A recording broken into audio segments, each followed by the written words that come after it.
What's the meaning of closely knit?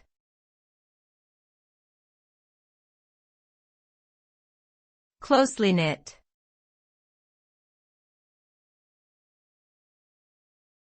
Closely knit.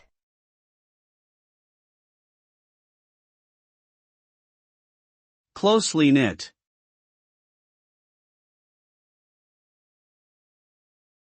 Closely knit.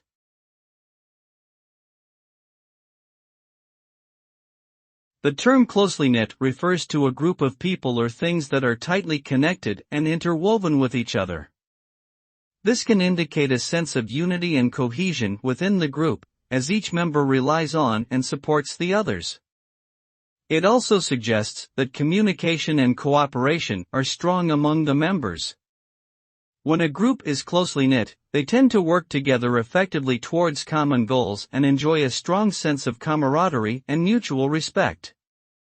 Overall, the term suggests a tightly bound and highly functional group dynamic.